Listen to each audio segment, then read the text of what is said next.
દિલ્હીમાં કાલકાજી મંદિરમાં દુર્ઘટના સામે આવી છે। મોડી રાત્રે કાર્યક્રમ દરમિયાન સ્ટેજ ધરાશાયી થયું। સ્ટેજ ધરાશાયી થતા એક મહિલાનું મોત થયું છે, જ્યારે 17 લોકો ઘાયલ થયા છે। વધારે ભીડના કારણે સ્ટેજ ધરાશાયી થયાનું અનુમાન છે। સ્ટેજનો સાઈડનો ભાગ ધરાશાયી થતા અફરાતફરી સર્જાઈ। ઇજાગ્રસ્તોને તાત્કાલિક હોસ્પિટલ ખસેડવામાં આવ્યા છે।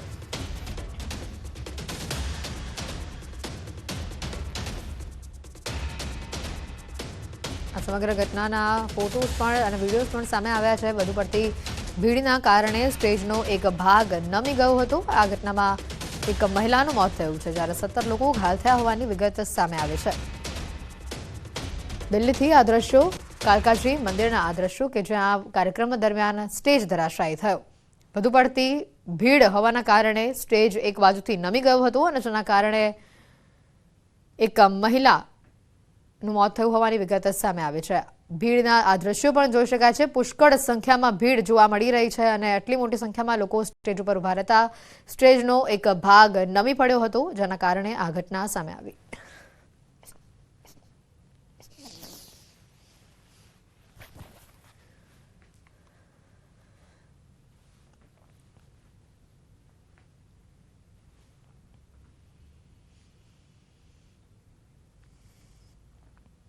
દિલ્હીમાં જાહેરમાં ફાયરિંગની ઘટના સામે આવી। શાસ્ત્રી પાર્ક વિસ્તારમાં રાતના સમયે ફાયરિંગની ઘટના સામે આવી છે। ફાયરિંગની ઘટનામાં એક યુવક ઇજાગ્રસ્ત થયો છે। ફાયરિંગ બાદ માર મારતો વિડીયો પણ વાયરલ થયો હોવાની વિગત છે। ઇજાગ્રસ્ત યુવક હાલ સારવાર હેઠળ છે। આજે દ્રશ્યો સામે આવ્યા છે। ફાયરિંગની ઘટનામાં એક યુવક ઇજાગ્રસ્ત થયો છે। જાહેરમાં ફાયરિંગ કરવામાં આવ્યું। એક યુવક અન્યને મારી પણ રહ્યો છે તેવા પણ આ સીસીટીવીમાં દ્રશ્યો જોવા મળી રહ્યા છે। મારામારી બાદ ફાયરિંગ કરવામાં આવ્યું હતું। જાહેરમાં આ પ્રકારે ફાયરિંગની ઘટનાથી અનેક સવાલ ઉભા થઈ રહ્યા છે।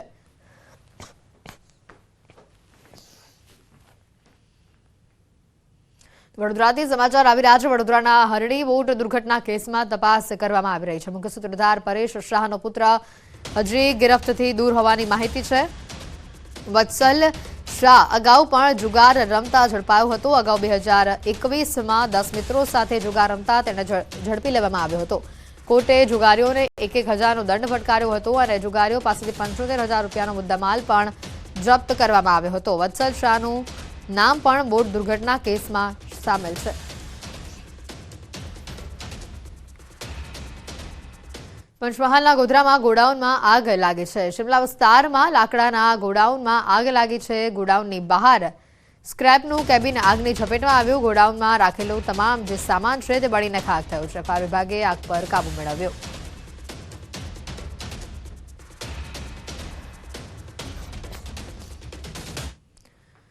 તો આ તરફ પંચમહાલના હાલોલમાં કંપનીમાં આગની ઘટના સામે આવી છે। બરોડા એગ્રો કંપનીમાં ભીષણ આગ લાગી છે। મોડી રાત્રે આગ લાગતા અફરાતફરીનો માહોલ જોવા મળ્યો। ફાયર વિભાગે આગ પર કાબુ મેળવ્યો છે। આગ લાગવાનું કારણ હજી પણ અકબંધ હોવાનું સામે આવ્યું છે। મોડી રાત્રે આગ લાગતા અફરાતફરીનો માહોલ સર્જાયો હતો। પંચમહાલથી આ દ્રશ્યો સામે આવ્યા છે। ફાયર વિભાગે ભારે જહેમત બાદ આગ પર કાબુ મેળવ્યો હતો। બહાર આવેલી જે સ્ક્રેપની દુકાન હતી તે પણ આખી આગની ઝપેટમાં આવી ગઈ। તમામ માલસામાન બળીને ખાખ થયો છે। તો આ તરફ અમદાવાદના અમરાઈવાડીમાં પ્રેમ પ્રકરણમાં હત્યાનો પ્રયાસ સામે આવ્યો છે। અમરાઈવાડીમાં બાજુમાં રહેતા યુવક યુવતી પ્રેમ સંબંધો બાદ ભાગી ગયા હતા। યુવતીના પરિજનો નારાજ હોવાથી તેમણે યુવકની માતા અને બહેનની હત્યાનો પ્રયાસ કર્યો છે। મોડી રાત્રે ઘરમાં સૂતેલી યુવકની માતા અને બહેન પર પેટ્રોલ છાંટીને જીવતા સળગાવવાનો પ્રયાસ કરવામાં આવ્યો। ઉપરાંત યુવકના ઘરમાં તોડફોડ કરી હોવાનું પણ સામે આવ્યું છે। ઘટનામાં યુવકની માતા ગંભીર રીતે દાઝી જતા તેઓને હોસ્પિટલ ખસેડવામાં આવ્યા છે। સમગ્ર મામલે પોલીસે 2 લોકોની ધરપકડ કરી વધુ તપાસ હાથ ધરી છે।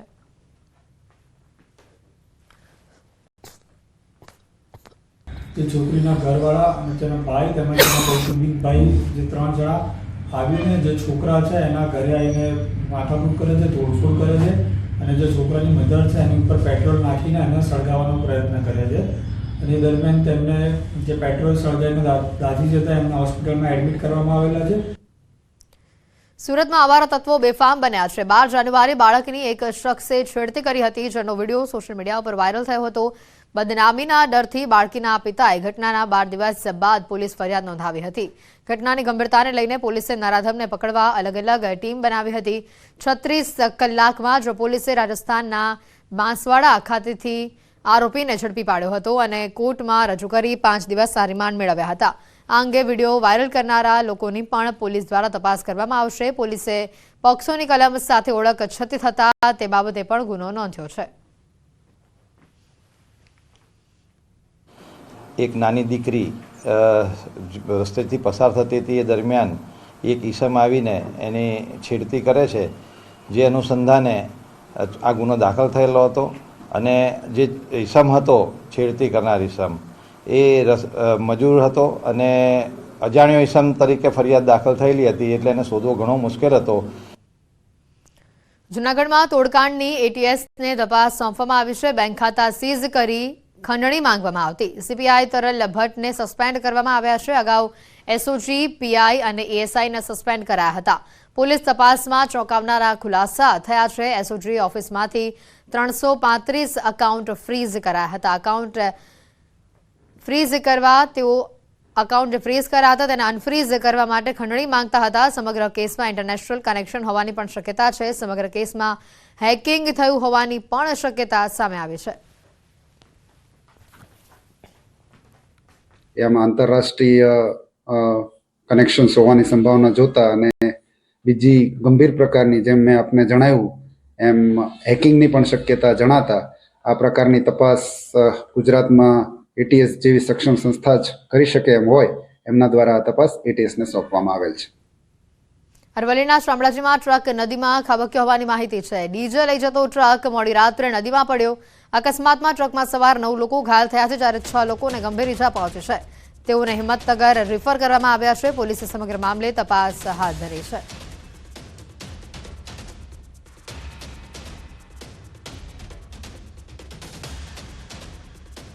બિહારના રાજકારણમાં હજી પણ અનિશ્ચિતતાના વાદળો જોવા મળી રહ્યા છે. અટકળોના ગરમ થયેલા બજાર વચ્ચે સૂત્રો મુજબ આજે રાજીનામા અને શપથના એંધાણ છે. જો નીતિશ કુમાર રાજીનામું આપે અને ફરી સરકાર બનાવે તો 9મી વખત તેઓ સીએમ બને તેવી સંભાવના વ્યક્ત કરાઈ રહી છે. જ્યારે ભાજપે તેઓની સાથે 2 નાયબ સીએમ સ્પીકર પદ સાથે ડીલ કર્યાની પણ અટકળો વહેતી થઈ છે. તો બીજી તરફ સંભવિત નવા મંત્રીમંડળની ચર્ચાએ પણ જોર પકડ્યું છે. સૂત્રોનું માનીએ તો નીતિશ કુમાર ઈચ્છે છે કે નવી સરકારના ગઠબંધનમાં સુશીલ મોદીને ફરી ડેપ્યુટી સીએમનું પદ મળે. નીતિશ કુમારની સાથે અગાઉ સુશીલ મોદી અનેકવાર ડેપ્યુટી સીએમની જવાબદારી સંભાળી ચૂક્યા છે. સૂત્રો મુજબ નીતિશ કુમાર આજે મુખ્યમંત્રી પદેથી રાજીનામું આપી બપોરે જ ભાજપ સાથે નવી સરકારની રચના કરે તેવી શક્યતાની જે અટકળો છે તે સામે આવી રહી છે. જોકે નીતિશ કુમાર ભલે સુશીલ મોદીને ડેપ્યુટી સીએમ તરીકે ઈચ્છતા હોય, પરંતુ હજી સુધી આ અટકળો વચ્ચે સુશીલ મોદીની પ્રતિક્રિયા આવવાની બાકી છે. સૂત્રો મુજબ બિહારના મુખ્યમંત્રી નીતિશ કુમાર પોતાના ઘરે જેડીયુ અને ભાજપના ધારાસભ્યો માટે ભોજનનું આયોજન કરશે અને જે બાદ બંને દળોના ધારાસભ્યો પોતાનું સમર્થન પત્ર આપવા માટે રાજ્યપાલ પાસે જશે. સૂત્રોનું માનીએ તો નીતિશ કુમારના 2 મંત્રીઓની જગ્યા બાબુ ફાસિસને મંત્રી બનાવવાની જે સંભાવનાઓ છે તેને વ્યક્ત કરાઈ રહી છે. તો આ તરફ તેજસ્વી યાદવે દાવો કર્યો કે બિહારમાં હજી પણ ખેલા થશે. તો એવી પણ અટકળો તેજ થઈ રહી છે કે નીતિશ કુમાર રાજીનામું આપે તે પછી જ ભાજપ પોતાના પત્તા ખોલશે.